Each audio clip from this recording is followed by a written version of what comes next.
This year, I earned 400,000 yuan, but I dared not go home for the Lunar New Year. On the second day of the new year, my mother, my younger brother Lin, and Wang from the village head kicked open the door to my rented room. My mother declared, "Your father and I have already accepted 200,000 yuan as a bride price from Wang.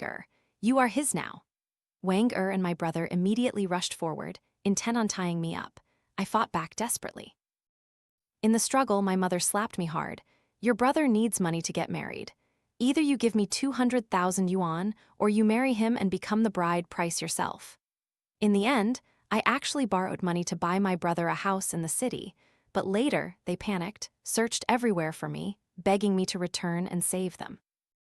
On the morning of the second day of the Lunar New Year, at 6 a.m., the door to my rented room was violently kicked open. Lin opened the door, only to find my mother standing there. I jolted awake from a dream, my head throbbing with a dull ache. For the first time, I regretted my frugality. To save money, I had given up on my New Year travel plans, staying in my rented room, and now my mother had found me.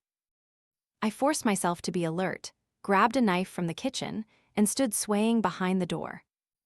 As I pushed the door open, a short man was aggressively pounding on it. The door swung open, and he couldn't stop himself, punching me square in the face. My reflexes kicked in, I raised the knife to block him. The blade swiftly sliced across the back of his hand, blood gushing out. He swore loudly, then slapped me hard. My face went numb, my mind reeled, and the knife clattered to the floor. "Are you trying to die? How dare you raise a knife against your husband?" My mother shoved her way in, scolding me while opening the door wider. A false smile plastered on her face as she addressed the man. "Wang, it's cold out. Come in quickly and let the girl bandage you up." Clutching my swollen, red face, I leaned against the doorframe. "Say what you need to say, or get out." The man's face darkened. My mother quickly stepped in front of him, pointing at me and spitting. Lin, don't think you can hide from me just because you don't come home. Let me tell you, your father and I have already accepted 200,000 yuan as a bride price from Wang. We're here to take you home to get married today. From this day forward, you live as Wang woman, and you die as his ghost." I had thought that once I decided to cut ties with my family, my heart would stop aching. But my mother's words cut deep, like a sharp knife twisting in my chest. My head swam, and in my daze I could clearly hear the soft patter of falling snow. My limbs felt weak. I stumbled back 2 steps, leaning against the door, and struggled to say, "If you don't leave, I'll call the police." Perhaps fearing the police, my mother and Wang, though clearly displeased, didn't press further. We stood in a stalemate, my mind racing, desperately searching for a way out. Just then, my younger brother stepped out of the shadows beyond the doorway. A flicker of hope ignited within me. I had raised my brother since he was small. After I started working, I never withheld money from him. If he just asked, I would give him whatever he needed, even if it meant I had to eat instant noodles. I leaned against the door, my head spinning even more violently. Another brutal slap from Wang made me wonder if I had a concussion. My brother remained silent, slowly advancing towards me. Only then did I clearly see the coil of rope in his hands. I instinctively recoiled. "What do you want?" My brother came closer, his voice chillingly devoid of emotion. "Sister, don't blame me. I promised to give Queenie's family 200,000 yuan as a bride price. You know our family is poor. Brother-in-law says you're a university graduate. He's willing to spend 200,000 yuan for a chance. Just come with us, consider it your last sacrifice for the family." Lin's words felt like a bucket of icy water dumped over me, drenching me from head to toe. I trembled, biting my tongue hard to stay conscious. My brother stood before me, then turned his head and called out, "Brother-in-law, a little help here." Wang, short and corpulent, casually wiped the blood from his hand onto his shirt and smirked as he approached. In a flash, seizing their moment of carelessness, I bent down, snatched the knife from the floor, and aimed its blade towards them. "Don't come any closer, or we all die." Wang paused, but my brother lunged from the side, yanking my arm fiercely. "Brother-in-law, hurry, she wouldn't dare stab me." Wang moved in, took the rope from my brother's hand, and began to bind me. He came closer, his foul breath hitting my face. I cursed and struggled, but he took the opportunity to grope me, squeezing my chest. My head exploded, all rationality vanished. "Die, everyone die." I struggled, raising the knife high and slashing down, when suddenly my brother screamed. My mother opened her eyes, seeing her rushing forward, shielding Wang with her outstretched arms. The knife stopped an inch from her. I cried out, a mixture of pain and helplessness. At that moment, a sharp pain shot through the back of my head. Before I fell, I managed to turn and saw my brother at the door, holding something. The baseball bat, thick as my wrist, came crashing down on me once more. When I opened my eyes again, I was lying on the cold wooden bed in my mother's house. The ceiling was covered with a plastic sheet to keep out dust. My mother was slumped over the table, dozing. I endured the pain racking my body, carefully crawled up and went to the door, trying the handle, it wouldn't budge. My mother's voice called from behind me, "Stella, come here and drink this chicken soup. I cooked it just for you. Even your brother didn't get any. I simmered it for 3 whole hours. Drink up, then get ready for your wedding." I turned my head and stared at the bowl of chicken soup on the table, then suddenly burst into laughter. "Mother, do you even remember the last time you cooked chicken soup for me?" My mother looked momentarily flustered but quickly composed herself. "Chicken soup? Who remembers trivial things like that every day?" I sat down beside her, propping my chin in my hand, my gaze fixed on her. "The last time you gave me chicken was in the 5th grade. Back then, Father found a dead chicken by the side of the road. Mother cooked it. Everyone was afraid it was poisoned and wouldn't dare eat it, so they made me eat it first. I was a growing child then, hadn't had a single piece of meat in a month, so hungry I was dizzy. Even knowing it might kill me, I couldn't stop myself from drinking all the soup. Afterwards, Father confirmed the chicken wasn't poisonous, but then he beat me savagely, saying I had wasted his bowl of soup. Lucky I didn't die. Otherwise, what would you have left to sell for a 200,000 yuan bride price now? My mother suddenly burst into tears. "Stella, your mother's life has been so hard. You're a woman too, can't you understand me a little? You're educated, you have a future, your father and I will have to rely on you later." I looked at the 3 women who had spent their entire lives binding me with their suffering and guilt. Through countless dark nights, I had wrestled with the idea of cutting ties with my family. But in this moment, I was clearer than ever. They were selling me for 200,000 yuan. That was my final value in their eyes. Meeting my mother's tear-filled gaze, I shook my head resolutely. "I won't marry." The words had barely left my lips when the rotten door suddenly crashed inward. My father stormed in, holding a wrist-thick piece of wood, raising it high. "Are you laughing?" I lifted my head, my eyes cold. "No." He brought the stick down, striking my leg. The agonizing pain shot through me, forcing me to my knees. Tears streamed down my face. It was truly laughable. The 2 people who should have been closest to me, one specialized in beatings, the other in emotional suppression. Through a blur of tears, I remembered the year I graduated junior high, scoring the highest in my school, begging to continue to high school. But they forced me to work in a factory to support the family. That day, Father also beat me half to death with a stick. "Dare to go to high school? I'll beat you to death. Raising you is worse than raising dried meat. If you don't work, where will the money come from for your brother's wedding?" Memories surged like a raging torrent. I gasped, stunned. Blows rained down on me, but no sound escaped my throat. I finally admitted that I had no home. I exerted all my strength, snatched the stick from his hand, steadied myself against the table leg, stood up, wiped away my tears, and asked coldly, "Do you really have to sell me off?" My father's face darkened, and Mother started crying again. "Stella, your father and I have no other choice. Your brother struggled so much to find a girlfriend, and her family is demanding 200,000 yuan to marry her. Both you and your brother are our flesh and blood. If you marry Wang, you'll eat well and dress well, and your brother will have money for his wedding. It's good for both of you. Your father and I have poured our hearts and souls into you children. What more could you possibly be dissatisfied with?" I looked towards the door where Lin, my brother, stood leaning against the frame, toothpick in mouth, looking utterly lazy. I waved him in. They sat down, while I remained standing, watching all 3 of them. The anguish in my heart slowly began to dissipate. I asked, "What do I have to do for you to let me go?" In the end, I paid 250,000 yuan for my freedom. That night, I left without looking back.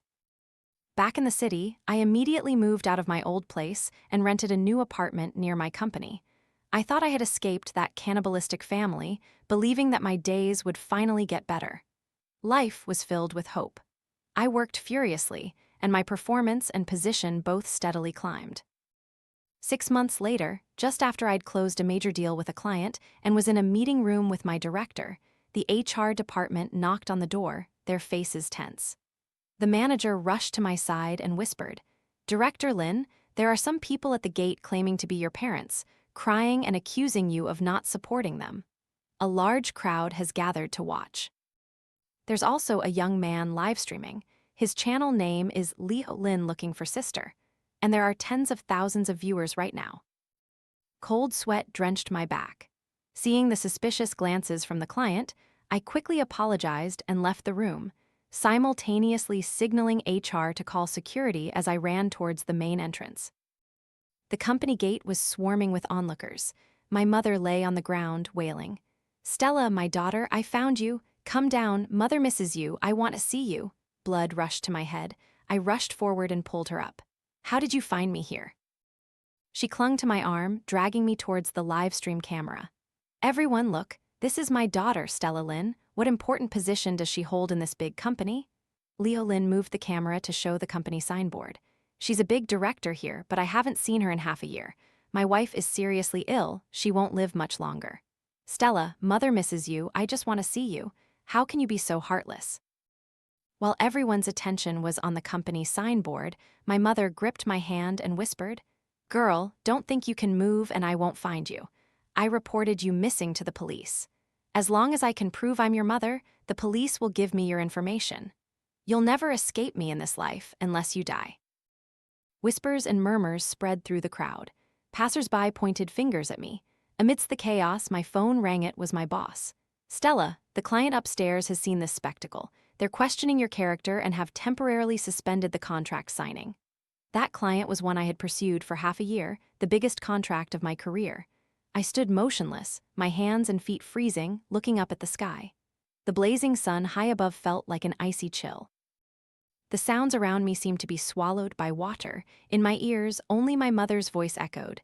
"Stella, Stella, Stella." Her voice intertwined with my boss's. "No more signing, no more signing." Childhood memories flickered like a slow-motion film. Leo Lin always got meat to eat. After him, my parents ate, and I only got a bowl of plain white rice. After they finished, I would mix my rice with any leftover fish sauce. The first time I got my period, I asked my mother for 5 yuan to buy sanitary pads. She made me wash all the family's clothes in the middle of winter before giving me half a leftover pack. I gritted my teeth, finished high school, and got into university without receiving a single penny from home. When I returned for holidays, I didn't dare eat much, or my mother would glare at me. Finally, I graduated, found a suitable job, and just as things were looking up, they wanted to destroy everything. The last nerve in my brain snapped. My mother was still blabbering in front of my brother's camera. I lunged, pushing him from behind.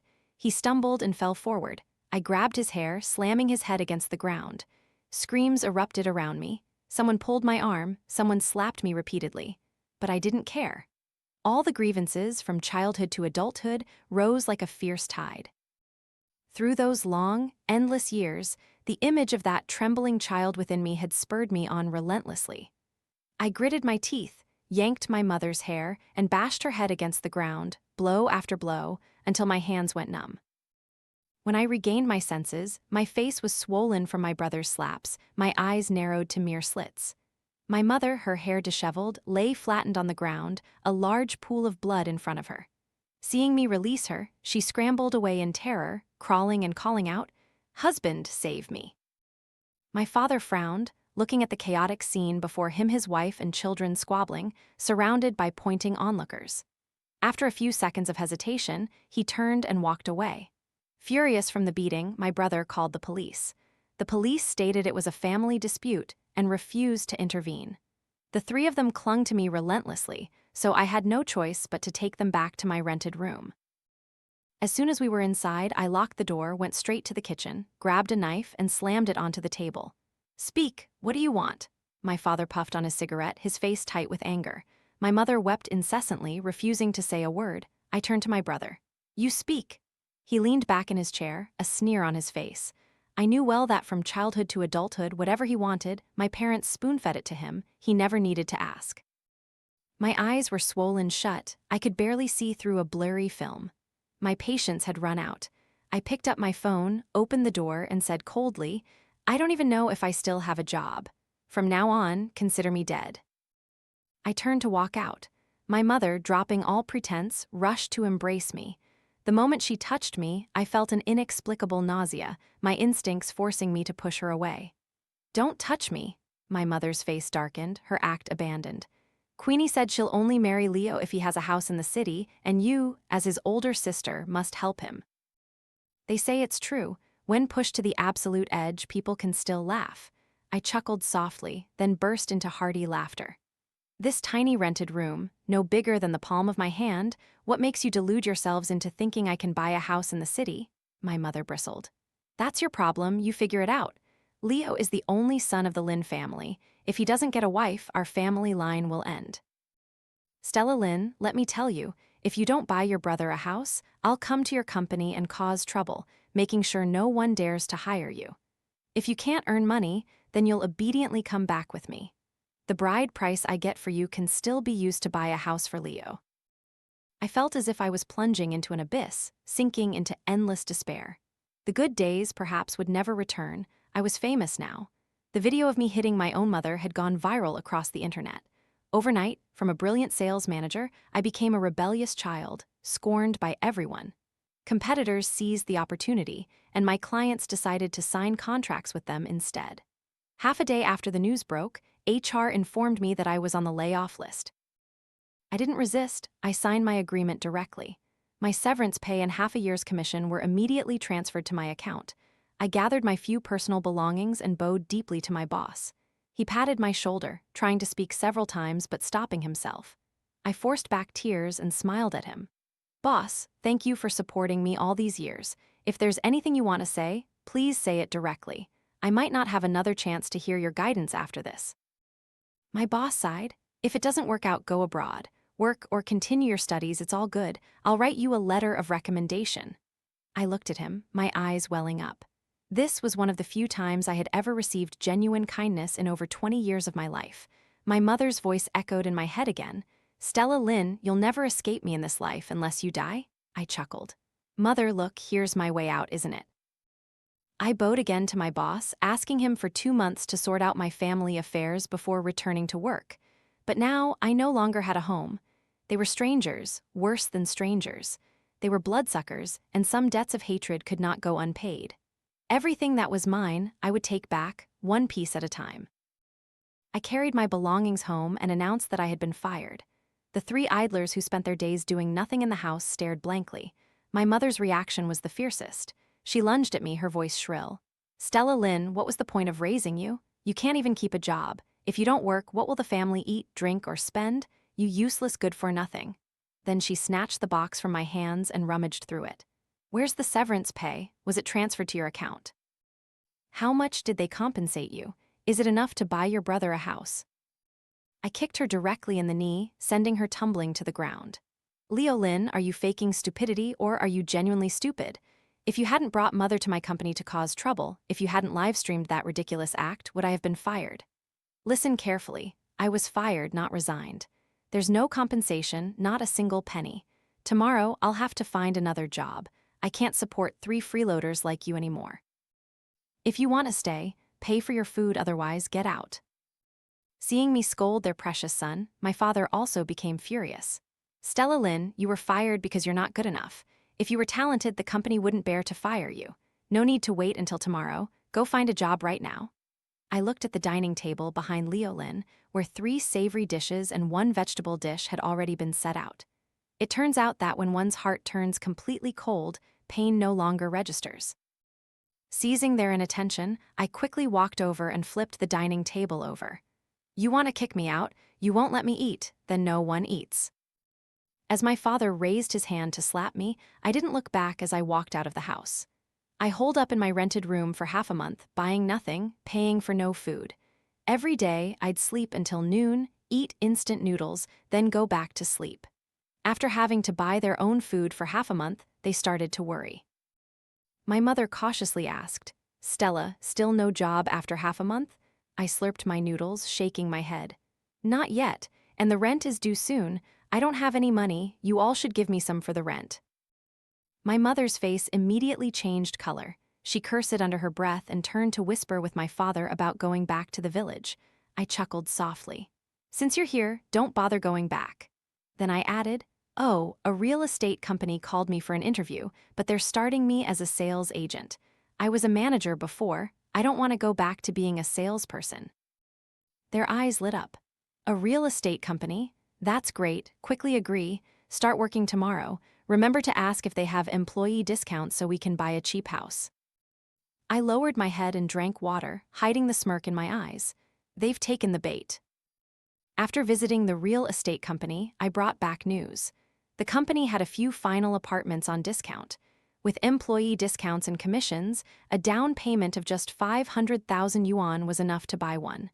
The three of them were overjoyed, celebrating like it was the new year. Stella, they said, our child, let's buy it. I shrugged. I don't have the money, do you? My parents exchanged glances. How can you not have it? You've been working for so many years. How can you not have any money? I gave a cold laugh. I wasn't good enough. If you don't have money, then forget it. The manager said there were only 3 units left, first come, first served. Seeing the fat duck about to fly away, Leo Lin went ballistic, slamming his chopsticks down. Are we buying or not? If I can't marry Queenie, I won't get married at all. Let the family line die out, I don't care. Those 2 sentences sent my mother into a panic. She quickly tried to coax her precious son. Bye, okay? Don't be angry. Mother will figure something out. Mother will figure something out. Then she signaled to my father. The 2 of them slipped out to the balcony and whispered for a long time. Afterwards, my mother put on her reading glasses and started making calls. Aunt 6 helped Stella find a match, a 300,000 yuan bride price, no other demands. Aunt 8 helped Stella find a match, 300,000 yuan bride price, can marry anytime. I sat on the small sofa, listening to her make call after call, with no one agreeing. I watched her scroll through her entire contact list, then scroll back from the end. Finally, there was no one left to call. I said coldly, don't waste your time anymore. I wonder why people keep rejecting you, mother. A daughter who dares to hit her own mother, hitting her mother-in-law would be nothing, right? And daring to demand a 300,000 yuan bride price, no one would even take her as a freebie. I laughed until my stomach hurt, while my mother was so furious her eyes were bulging and her nose flared, her hand trembling as she pointed at me, speechless. The more I thought about it, the funnier it got. I stretched out my leg and nudged Leo Lin. Can't afford a house now, whose fault is that? Blame your mother for not being good enough. I started going to work on time, leaving work on time, and bringing back bad news every day. One apartment sold, then another. Finally, there's only one left and my colleague wants to buy it. Leo Lin grew frantic, went on a hunger strike at home, refusing to eat or drink, starving until his face was pale, his blood sugar dropped, and his limbs trembled like someone with Parkinson's. Seeing her son like this, my mother's heart and guts twisted. Wiping away tears, she said to me, Stella, I want to go with you to meet your boss and ask him for a further discount. I snorted with laughter, spraying a mouthful of water directly onto her. Is your son a crown prince inheriting the throne, or going to meet royalty? How thick-skinned can you be? People are investing real money, real silver. And you think your mother's word alone will get a discount? Who says your mother isn't good enough? If she were, my boss would have come to your house to invite her to sign a contract, not your son being bullied like this now. Seeing that I wouldn't help him even if it killed me, Leo Lin lay in bed, moaning all day. 2 days later, my mother and father returned from the village with news. My child, mother has gathered enough money. This afternoon, let your sister take the whole family to buy a house. My eyes lit up. Enough collected? Leo Lin sprang from the bed as if on springs. Enough, 500,000 yuan is enough. My mother nodded, wiping away tears. Your father and I went back to the village and sold the old house, added the 250,000 yuan you gave, and borrowed a little more from relatives. It's enough, it's enough. I trembled with exhilaration. Step 1, complete. Step 2, I had to drag all 3 of them down into the pit. No one would escape. When it came time to sign the contract and process the loan, the 3 Lin family members erupted into a chaotic brawl in the sales hall. Everyone wanted their name on the deed, but no one wanted to take on the loan. The loving, harmonious family finally shattered over money. For the first time in his life, Leo Lin stood firm. This house is for my wedding. Why should it have mother and father's names on it? If your names are on it, you'll move in too. Queenie won't agree to that. You two should just obediently stay in the village. I sat nearby, swinging my leg, and said coldly, "But mother and father sold their village house to help you buy this one. They have nowhere else to go. You should be responsible for supporting them." Without thinking, Leo Lin waved his hand dismissively. "No way, don't ruin my world with Queenie." My father was furious, slamming his hand on the table. "You bastard!" Leo Lin ignored him, quickly signing the contract and urging me, "Sister, sign quickly, don't mind them." I stood up. My father roared from behind me, "Stella Lin, if you dare to listen to him and sign that paper, don't ever set foot in the Lin family home again." I spread my hands towards Leo Lin. "You're grown now, you must know how to fight for your own rights, right? A delicious piece of meat is right at your mouth, how can you not bite?" Leo Lin's eyes turned bloodshot. He suddenly stood up, grabbed an ashtray, and slammed it directly onto my father's head. My father, completely unprepared, fell to the ground, staring at his precious son with horror-filled eyes. But Leo Lin didn't stop. He lunged, kicking him repeatedly. "You ungrateful old fool, can't even buy a house for your son to get married. Can you live in a pigsty or a cowshed back in the village? Let me tell you, you will buy this house whether you want to or not. After you buy it, I'll even give you 2 bowls of porridge, otherwise, go out into the street and get hit by a car and die." Under the rain of blows, my father's curses turned to whimpers as he curled up, covering his head, not daring to resist. Leo Lin, having vented his anger, spat forcefully on him. My mother was stunned with fear. Only when her son stopped did she scream and crawl to embrace my father. "Leo, that's your father, he's your father."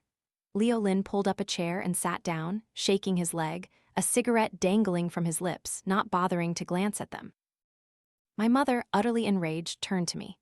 "Stella Lin, are you dead? Seeing your brother in such a bad mood, why didn't you intervene? Doesn't it hurt your heart to see father beaten like that?" I laughed until tears streamed down my face. How many times in my life has father beaten me with a stick until I couldn't stand? Did anyone feel heartbroken for me then?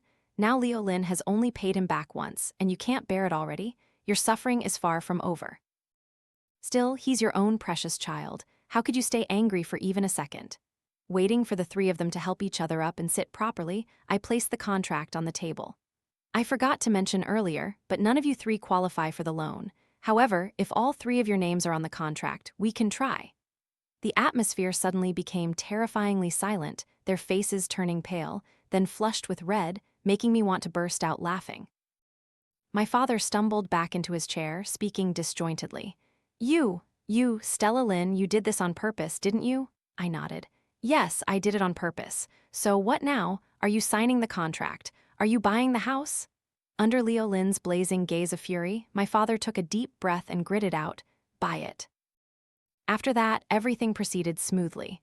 I smiled as I watched them sign, swipe their card for the down payment, and submit the loan application.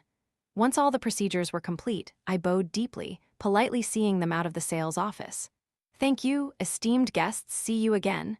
Once they were out of sight, I returned to the finance department. The 500,000 yuan they had just paid, including the 20,000 yuan commission for the apartment I sold, was transferred directly into my account. I didn't work at this real estate company, nor were there any internal discounted apartments. It was all a trap I meticulously set up, exploiting information gaps to catch all 3 of them in one go. The market was bad, house prices were plummeting, and the price they signed for was 600,000 yuan higher than the market value. The 500,000 yuan they had scrambled to gather, in the end, returned to my hands. And the multi-million yuan loan, under their 3 names, would become a nightmare lasting the rest of their lives. The contract clearly stated, if the loan was not approved, Party A, them, would bear all consequences, either pay the remaining balance themselves or forfeit the house without a refund of the down payment. Whatever they chose, it had nothing to do with me. I left the sales office and hailed a taxi straight to the airport. After careful consideration, I chose to study abroad to further my education. At the most crucial junctures of my life, knowledge had saved me from the mire. With the wholehearted help of my former boss, my study abroad application had been prepared long ago. My essential luggage had already been shipped. When the 3 of them returned to the rented room, they would discover that everything belonging to me was gone. The rental contract had only 10 days left. All 3 of them combined couldn't even scrounge up 1,000 yuan. The old house was sold, debts to relatives unpaid. Their sky, too, had finally collapsed. Once abroad, I deliberately kept my Chinese phone number, leaving it silent in a corner of my room, pulling it out occasionally. Watching their miserable lives unfold became a dessert for my otherwise boring student life. At first, all three took turns calling and screaming messages. Stella Lynn, where did you die? Get back here now. Do you think you can hide? I'll report you to the police. They'll find you no matter what. Then the messages changed to, the loan was approved. The first repayment is due soon. Stella Lynn, quickly send me money to pay the debt. Later, it transformed again. Stella, where are you? Mother misses you, send me a message. Sister, the bank says I'm overdue, they're about to sue me. Give me some money, save me. I didn't reply to a single message. Watching them, sometimes aggressive, sometimes begging, living lives as chaotic as madmen. Whenever I felt tired from studying, I would play the recording. Listening to their wails, my spirit would reignite as if brand new. After a very long time with no news from them, I began to truly live my own life again. Several years later, on the night I received my PhD acceptance letter, I texted my old boss with the good news. Immediately after, a message popped up, a blurry photo. My father was kneeling on the ground, struggling to pick up the carcass of a chicken that had been run over by a car. Then came a voice message from my mother. My daughter, your father and I haven't eaten anything for days. We saw a chicken killed by a car on the road, and your father crawled out to pick it up, saying it was run over so it probably isn't poisoned. You abandoned us and we don't know where to go. Then another minute-long voice message, filled entirely with weeping. Finally, father sent 3 words. I'm sorry, my child. I stared at those 3 words for a long, long time. The ghost of nearly 30 years in my heart finally vanished. I opened my contacts and quietly deleted 3 names. My father, my mother, Leo Lynn. Finally, I pulled out my SIM card and flushed it down the toilet. After receiving my PhD, I returned to my home country. My former boss met me at the airport. I declined his offer, choosing instead to join one of the top 3 companies in my industry domestically. One night, working late, I spontaneously took a walk along the sidewalk on my way home. Passing a small alley, I saw a group of people from a distance, ganging up on someone. The curses sounded familiar.